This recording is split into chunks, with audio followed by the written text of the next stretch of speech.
네, 이번에는 과학과 관련된 재미있는 도서를 소개해드리는 사이언스 앤 북 시간입니다. 오늘은 눈하는 수다쟁이 수학자라는 제목의 책을 만나볼 텐데요. 수학이라면 어렵게 생각하는 경우가 많은데 이 책에서는 수학 이야기를 얼마나 쉽고 재밌게 들려줄지 궁금합니다. 저자이신 박현정 작가님 나와 계십니다. 안녕하세요. 안녕하세요. 네, 눈하는 수다쟁이 수학자. 책 제목이 굉장히 재미있는데요. 어떤 내용이죠? 네. 말이 없는 여자의 루리가 동생인 크리와 함께 친구인 뿅이를 구하러 개미 왕국으로 떠나기까지, 그리고 또 그곳에서 겪는 흥미로운 모험을 다루는 환타지 동화예요. 어느 날 친구인 뿅이가 사라져서 루리는 동생과 함께 개미 왕국으로 가게 됩니다. 그리고 이곳에서 개미 귀신들이 평화로운 개미 도용 왕국을 개미 지옥으로 만들려고 하는 것을 막기 위해 개미를 도와주게 됩니다. 그 방법은 세상에서 가장 완벽한 입체 도형으로 성을 짓는 것인데요. 이 이야기 속에서 우리는 루리의 행동이나 말을 근거로 그 상황을 상상함으로써 그 수학적 개념을 만나게 되는 것입니다. 네, 참 재미있는 내용이긴 한데요. 그런데 네. 이 수학을 동화로 읽는 것보다는 아무래도 문제를 푸는 것이 더 도움이 되지 않을까요? 네, 동화보다는 문제집이 더 낫다고 생각하실 수 있는데, 아마 문제집은 수학 개념이나 원리에 대한 이해도를 확장하기 위한 것이라고 볼 수 있지만, 수학 동화는 단지 개념학습만이 아니라 수학적 호기심 유발이나 수학적 상상을 가능하게 합니다. 대부분 수학이라고 하면 어렵다 또는 싫다라는 기억을 떠올립니다. 수학의 특징 중 하나가 추상성이고 또 복잡한 계산을 피할 수 없다 보니 많은 학생들이 힘들어합니다. 하지만 이런 경험은 수학을 공부하는 과정에서 겪게 되는 부분일 뿐입니다. 멋지게 수영을 하고 또 악기를 연주하기 위해서도 그 방법을 익혀야 하듯이 수학도 익혀야 할 부분이 있는 것인데 그것이 전부로 생각하는 것이죠. 바로 이런 측면에서 수학에 대한 다른 경험이 필요한 것입니다. 내 마음은 호수와 같다는 은유적 표현이 문학에서 가능하듯이 수학에서도 마음껏 상상을 그려나가면서 수학적 개념을 만날 수 있기 때문입니다. 네, 수학으로 상상한다는 게 구체적으로 어떤 의미일지 궁금한데요. 기원전 과학자, 수학자, 그리고 철학자들도 모두 자연과 수학의 관계에 대해서 이야기했습니다. 그들의 이야기는 자연이 수학으로 이루어져 있다는 주장이죠. 따라서 수학으로 세상을 표현하고 상상하는 것이 낯선 일은 아니라는 것입니다. 제가 말하는 상상은 학생들이 이미 알고 있거나 배우고 있는 수학적 개념이나 원리를 이용해서 구체적인 예를 만들어 보는 것이라고 정리할 수 있어요.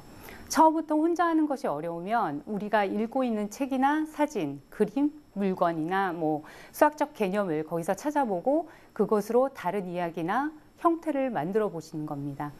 눈하는 수다쟁이 수학자의 경우에서라면 루리가 하는 상상을 읽고 또 그 안에서 수학 개념을 찾아보는 거죠. 네, 책에서 시도한 아무래도 이런 수학적인 상상 여러 가지가 있겠지만 그 중에 하나를 소개해 주신다면 어떤 것들이 있을까요? 네, 지구상에 처음으로 눈이 내리기 시작한 이래 수십억 년 동안 한 번도 똑같은 모양의 눈송이가 내린 적은 없다고 합니다. 하지만 공통적으로 지키는 것은 육각기둥의 모양이라는 것이죠. 결국 눈의 결정은 기하학의 감시체계에 있다고 볼 수 있죠.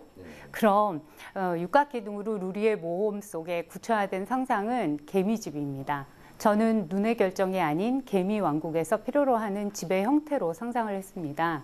정육각형은 같은 둘레로 만들 수 있는 다각형 가운데 가장 넓습니다. 또한 평면을 빈틈없이 채울 수 있는 도형이죠. 바로 이러한 조건으로 개미 귀신으로부터 개미 왕국을 지킬 수 있는 튼튼한 성의 모양으로 상상한 것입니다. 이런 루리의 경험이 이 책을 읽는 학생들에게 상상의 본보기가 되길 바랍니다. 또 수학적 개념을 바탕으로 다양한 상상을 할 수 있는 것이죠. 네, 많은 학생과 또 학부모들이 참 많이 궁금해할 것 같은데요. 그럼 혹시 수학을 잘할 수 있는 방법은 어떤 게 있을까요? 네, 수학을 잘할 수 있는 방법으로 어떤 첩경을 제시할 수는 없다고 생각합니다. 하지만 어떤 노력을 해야 하는가는 이야기할 수 있어요. 먼저 수학 언어에 익숙해져야 합니다. 수학 언어라고 하면 수학 기호나 문자, 또 영어 등을 이야기하는 것인데요. 이러한 수학적 용어 등을 이해하고 공식의 원리를 이해한 뒤에 다양한 문제나 상황을 만들어 보고 직접 풀어보는 과정을 통해서 수학적 능력은 신장되는 것이니까요. 물론 연산이나 개념에 대한 설명 등은 연습과 훈련도 필요합니다. 하지만 어떻게가 중요한 것 같습니다. 따라서 두 번째는 수학적 개념이나 공식을 무조건 외우거나 계산하는 게 아니라 그 원리를 이해하고 또 왜 그렇게 계산하는지에 대한 방법을 알아야 한다는 것입니다. 그리고 마지막으로는 스스로 수학을 하는 것이 필요합니다. 혼자서 풀고 생각하고 틀린 경우 왜 틀렸는지 생각하는 과정을 말하는 것입니다. 특히 초등학교 3, 4학년 이상에서는 문제를 풀고 틀린 문제에 대해서 반드시 다시 생각해보고 정리하는 시간이 필요합니다. 자신이 수학적 개념을 잘못 이해한 경우일 수도 있고 또 문제를 잘못 이해한 경우일 수도 있기 때문에 반드시 반성의 과정을 가져야 발전할 수 있기 때문입니다. 네, 현재 대학에서 수학 교육 방법에 대한 강의도 하고 있잖아요. 네. 학생들에게 특별히 강조하는 부분이 있다면 무엇일까요? 학교 수학에서 교사가 학생들을 이해하는 것이 가장 중요하다고 봅니다. 물론 학교 수학에서 다뤄지는 수학을 이해하고 또 연구하는 과정은 말할 필요도 없이 중요한 것이지만 그러한 개념을 학생들이 이해하는 과정에 학생들의 사고에서는 어떤 일이 일어나는지를 교사로서 추측하고 또 추측을 수업에 다뤄야 함을 강조하고 있습니다. 교육학에서는 이런 걸 사고 실험이라고 하는데요. 반드시 수업을 준비하는 과정에서 학생들이 어떠한 오개념을 가질 수 있는지 또 학생들은 어떤 사고를 하게 되는지 교사들은 미리 생각해 봐야 한다는 것을 강조하고 있습니다. 네, 그럼 앞으로 다른 수학 동화를 쓰실 계획도 갖고 계신가요? 네, 사실 작년부터 작업을 해오고 있는데 1, 2학년들을 대상으로 하는 수학 동화랑 또 의사소통을 강조하는 교과서 형식의 개념서 그리고 통합적 교과 관점의 수학 동화를 저술하고 있습니다. 또한 중고등학생들이 어려워하는 수학 개념을 어떻게 학습해야 하는가를 질문을 가지고 학생들이 할 수 있는 수학을 제안하는 책도 계획 중에 있습니다. 네, 이 책을 통해서 학생들이 또 자연스럽게 수학의 개념을 익히고 더욱더 수학과 가까워지고 친해질 수 있다, 뭐 이런 생각이 드네요. 오늘 말씀 고맙습니다.